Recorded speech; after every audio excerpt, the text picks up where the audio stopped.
right. My name is Clay Howell. I'm actually part of SMU Guildhall's program, and I'm here to tell you a little bit more about what Guildhall is and also what Capstone is. And we're going to be highlighting the student game project that I'm currently working on called Mouse Playhouse. Yep. So you and I actually know each other very well. Yes, we do. And I know a lot about your project, but why don't you tell the audience about Mouse Playhouse and how that fits into Guildhall's curriculum? Okay, so currently in Guildhall you have a program called Capstone where a lot of students from different disciplines work together to make a game over the course of about half a year.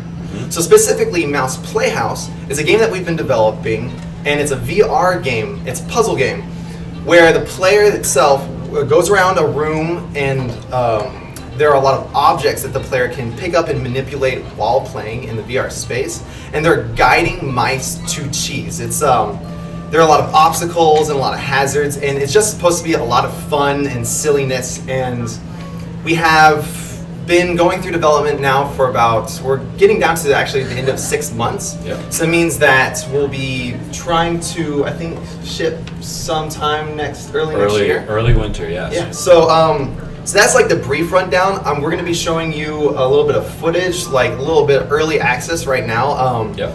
The game itself will technically be completed come around December, and so this is what we've done so far. Yeah, so let's kick it over to Mario, the producer of Mouse Playhouse, and he's going to demonstrate the game for us.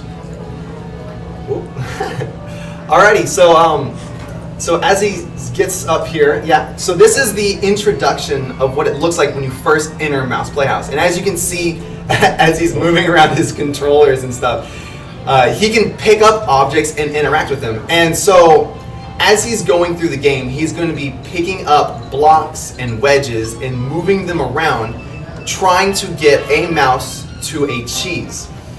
There are about 15 levels in Mouse Playhouse in total. Yeah. So currently right now he's learning how to play the game. And this was actually one of the hardest parts about making a VR game, is that VR itself is very new. There's not many games that are out relative to their PC games that are out, which means that the references that we had to go to for figuring out what we wanted to do for tutorials or how to teach a player how to play the game were very limited, and a lot of times we made a lot of mistakes. Can I ask you a question about that? Yeah, sure. So, Mouse Playhouse is the first Capstone game to be VR ever, right? Right. Which is a really big deal. Right. So how did you guys come to that decision to do that? So, in the beginning of the year, we had a decision of whether or not to do a VR game or a normal game. We were the first, as you said, the first cohort to get the opportunity to make a VR game. Now, VR isn't just it's the obvious choice, it's super great because it's new. It was actually very scary whether or not we wanted to do VR because it was new. There's a lot of unknowns. So our team, we were going through different game ideas, and the idea of moving mice around on a table was sort of our theme, and we thought, what could we do with this idea if it was in VR? And we thought, you know what, if it was a VR game, we could make the game a lot more immersive, the player could really be inside of the game. And we also wanted to have a little bit of the extra challenge and the newness of VR under our belt, so that way whenever we go out into the industry, we have a lot more experience in that field where a lot of people may not have it. So we actually have a really lucky opportunity to be working on VR, and we're really grateful for SMU to support us and give us all the gear that we need to develop this game. That's awesome. So anyways, as you can see, as Mario's been playing through, he's moving blocks around, picking up wedges to make ramps and to turn the mouse, and he's just trying to move from one spot to the other. On the table, in the background you'll see different numbers. For each level, you can typically go through however you want, and if you get to the cheese, you complete the level. But by completing the level with fewer moves and being strategic with what you do, you're able to get sometimes be able to beat the challenge score, which we have shown there as a star. Also, what Mario just did there is he collected a hat, which is in a level. So As you play through the game, the player can collect different hats and customize their mouse the way they look. There was a really fun thing and just an extra incentive for the player as a collectible or as a little achievement as you're going through. None of the hats have to be collected in order to beat the level, but again, it's that little extra juice or that little extra completionist that some players enjoy having when going through a puzzle game. Yeah. So it looks like the environment is staying the same, but the core gameplay is taking place on the table, correct? Correct. So in our game, we had a lot of fun designing a lot of different things. Specifically, the game takes place completely on a table in the middle of a room, but because it's VR, we really want to be like you're immersed in a space, so we actually have you in a house that you are just kind of playing around, and at any point you can actually just like leave the table and go explore the things around the room. For the most part though, yes, everything takes place on this table, and as you see, as the player progresses through the game, the surrounding environment stays rather static, but the table itself gets rearranged and has different obstacles for you to go through. What Mario's working on right now is one of the boss levels where a player's trying to get through the level, and they have to avoid this robot here, which we've dubbed the Meowbot.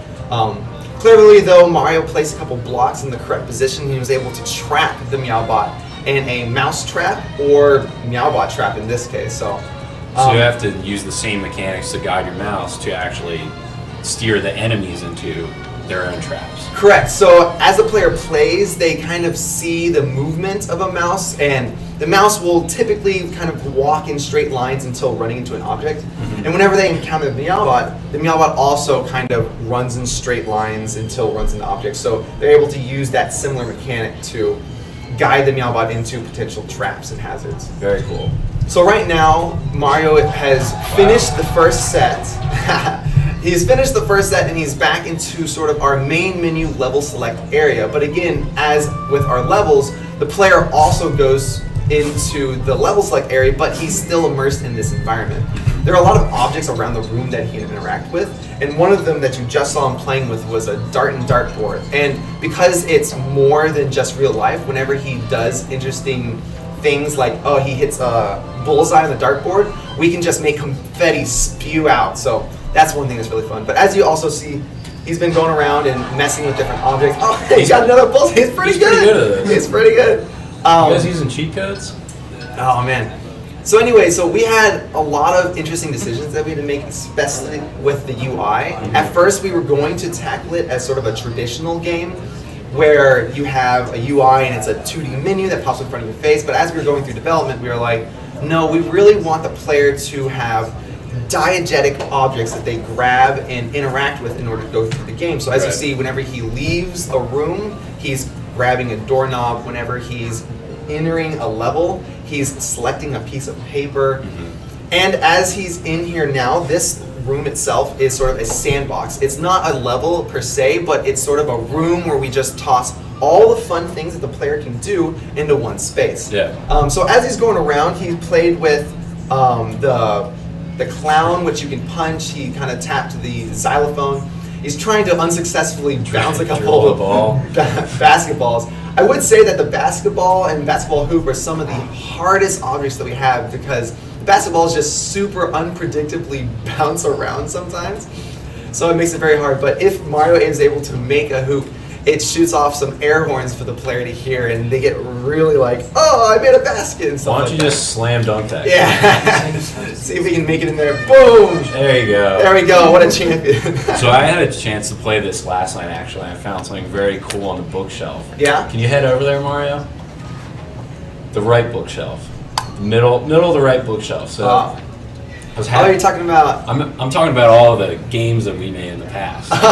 So this is a little bit of a shout out to the previous games that our cohort has made here at SMU Guildhall. We go through many programs of making team game projects, and so in our final capstone project, we thought it'd be really fun to put all the games that we worked on onto different boxes that we put into the game. So as you can see here, these games aren't probably readily available for players to play, but for people who play this game and are from Guildhall, they'll be able to see their own game in our game and feel like, hey, this is a game that I made, and This is like I'm in a house that someone has gone through and has played all of our games. So it was just a really nice shout out, sort of back to ourselves and have fun. So what Mario just picked up right there was a rocket. So we have a lot of little objects that can do fun things when you throw them around. Specifically, the rocket itself has a trail. Holy cow. It's like a rocket trail that comes out from behind it.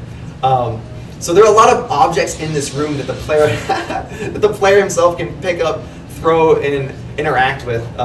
We also gave the player just a crap ton of blocks and wedges to play with on a table. Normally, the player would be going through the game and moving these blocks around, but specifically here we gave them just a surplus of objects where they can stack stuff up, build stuff, they can make different mazes for the mice, and sort of just kind of explore what the mouse does and how the mouse interacts with different objects, but specifically with so many objects that they can really just create their own scenarios, because typically in a normal level they only have like 2 or 3. Yeah. So if you don't have Minecraft for VR, I'd say Mouse Playhouse is the next best thing. Yeah, I guess you could say that. There's a lot of like stacking and building, not as much crafting though. They don't have basketball. They don't. That is true. Minecraft does not have basketball. So anyways, as Mario is going around here, I just wanted to note about maybe like some of the inspiration that we had for making the game, making some of the art for the game, and for the style of the game. The game itself actually started out very simply as just a game that involved mice. We weren't really sure where it was going to go, but as we were going through it, we went from this idea of mice and companions to just mice themselves. Maybe the player is holding on, like trying to guide a mice around a space. And once we decided that we were going to be doing VR, we had mice moving around a table and manipulating objects. The key part though was manipulating objects, specifically because VR, you're very immersed and it feels very good to do something very tactile. So we actually, speaking of tactile, Yeah. we actually got a question from the Twitch chat. Yeah. This comes from Suburban Fagan. Any haptics or vibrations for controls? Absolutely. Actually, whenever you're in the game, anytime your player picks up something, you have a little audio feedback and a little vibration control that comes from your controller, and so it feels like you're physically picking up objects in the game. We had a lot of interesting things that we wanted to have the player interact with. So for instance, whenever the player is over by the xylophone, they can hit that with their controllers, gives a little bit of a vibration and kickback, and then they have the audio tunes play on the xylophone. Yeah. In general, it was really difficult to sort of like tie in what the player is feeling in the game versus what they feel in real life, because if they pick up an object, they don't feel the weight of the object. So throwing things, whether or not we wanted it to be like a massive teddy bear or just a tiny piece of trash, it feels the exact same when you're throwing it. So we actually decided to stay away from having the player able to interact with objects that are really large, and just made it so that way if there was a very big object that we wanted the player to kind of touch but not just sit there and do nothing, we have it sort of wiggle or push around, so you still feel like you can do things in the game, but specifically only the little objects are the things that you can pick up. And you guys created this in the Unreal Engine, correct? That's correct. So whenever we were starting the game, there were two main decisions that we had to make. Sorry, two main engines that we decided between, either using the Unreal Engine or using Unity. There are pros and cons for both of them, but it actually was an easy decision for us, specifically because a lot of the developers on our team had a lot of experience with Unreal. So whether or not Unreal or Unity might have been better, it was just quicker for us to start prototyping in Unreal, and because our project had so much work in Unreal, whenever we got to the prototyping into the proof of concept and proof of tech phases, we just stuck with Unreal. Right. Unreal itself has been really good for us. We've been able to use we've not really used much of the stuff from the asset store. All the things that we make are from the developers themselves, all custom. But yeah, in general, it's been a really fun trip using the Unreal Engine.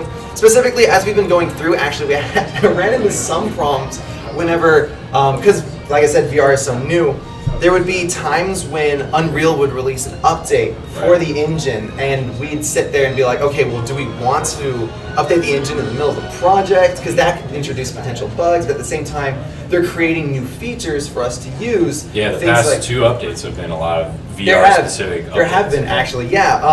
I think it was 4.13 they introduced a VR like template that we could go in and look at different things they use, and that was specifically where we got the ability for us, the player, to teleport. That's awesome. In the VR template, they had a sort of a arc like prototype where a beam arced out from the controller, and you could use that to teleport. And it was a nice model to show like how we wanted the player to interact in the space, and so we sort of modeled our own movement from that template. And so you can see there as he's moving around, he's using an arc beam with a sort of an arrow pointing in the direction where the player will move. Yeah. Some of the newer things, there was also sort of plush movements that we could do that we tried putting into the game, where it's like you pick up an object and it sort of ragdolls. Didn't really work out. There was also more updates that came out in 4.14, but specifically whenever 4.14 came out, we were really far in the process of development. I think it came out, I don't know, just like last week. I think. Yeah, like a couple of weeks ago. And so at this point, we can't really integrate those without serious, like the need for us to integrate those changes would have to be really, really dire, and we just don't want to risk any potential bugs or any problems with their game for upgrading the system. So that actually prompts me. Yeah. I don't think we even mentioned that this game is for the HTC Vive specifically. Correct? Yes, right? that is correct. We actually, whenever you start with VR, you have to think what console or what different platform do you want to do this for. So there was, I think, the 2 main candidates for us was either the Oculus or the HTC Vive. Oculus itself was mainly for sitting experiences, where a lot of it was dealt with head tracking, where the player has not as much agency over the room space that they're in for their body to move around, but more of just them looking around in the VR space and potentially using one of the Oculus controllers. But whenever we were,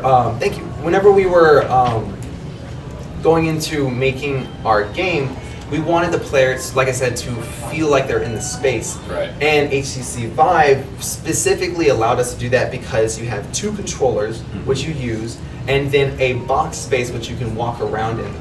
There are 2 cameras that track the player the entire time that they're in this space, and the cameras will detect whenever the player is standing up, sitting down, all from the head-mounted display that's currently on Mario's face over there. So, so whenever you're sort of dealing with these different challenges and you're dealing with the Vive and how you want to interact, there was a lot of like prototyping that we had to go through for specifically how does the player move. As we said, we eventually got it down to teleporting, or how the player picks up and grabs objects.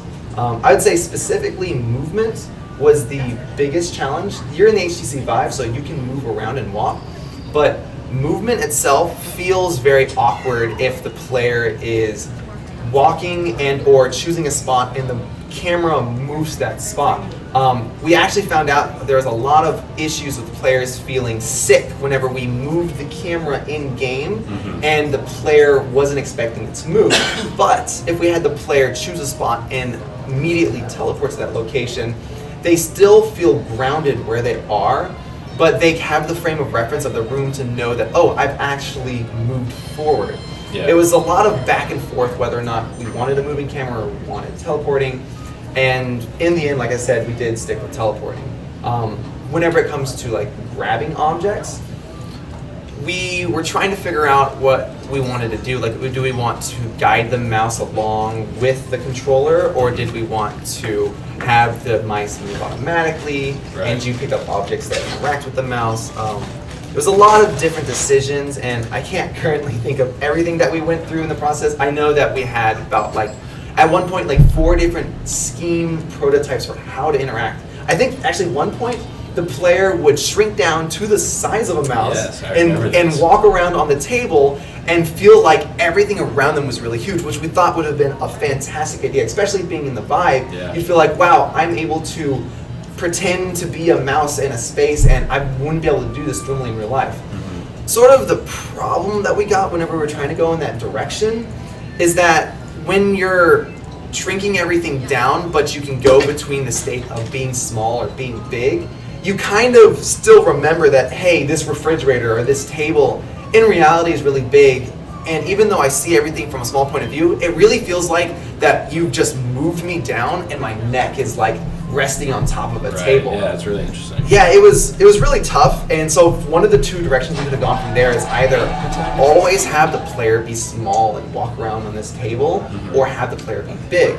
Whenever the player was always small, it was really hard for us to say, like, we want you to interact with objects and feel like that you have control, because whenever you're small and you're on a table, it's basically actually the same thing as you're being big. The books and the table objects start turning into like buildings and houses, and so in reality it was the same thing as moving around in a normal like space, and we wanted it to make it so that way the player had more control of the space. So whenever we had given the player a more godlike position where they're standing above a table and they are able to pick up and move objects, it felt really good and it played really well with our puzzle style of gameplay.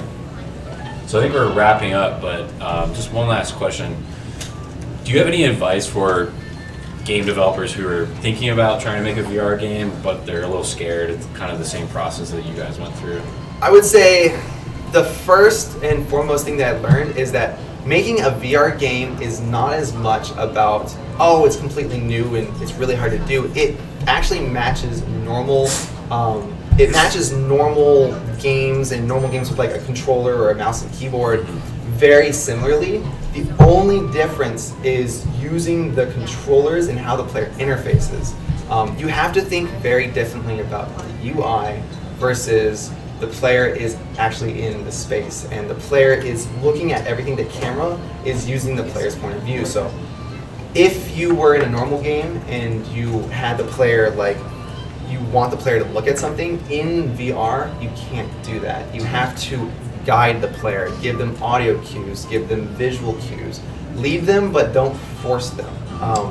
And in reality, at the end of the day, it really comes down to, like almost any other game, you just have to play test, play test, play test. You have to get other people in front of it, get people who've never played it, and get people who have or have a lot of experience with VR, because everyone is going to approach it differently, and we have no standards currently for VR. But that's all I really have to say about that.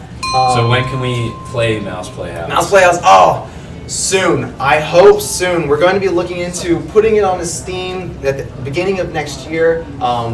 If you just keep refreshing Steam, and maybe eventually you'll see us on the front page, but you guys are on Twitter and Facebook, right? Yes, we're on Twitter, we're on Facebook. I believe you can find us at Tinkertainment on Twitter. Also on Facebook, Tinkertainment. That's the name of the company that we are branding ourselves with as we made Mouse Playhouse. We are going to be doing a lot more tweets and a lot more Facebook posts when it comes time for the game to come out. Awesome. Yep. Well, thank you so much for sharing. Thank you so much. Thanks for having me. Thank you, Mario. So come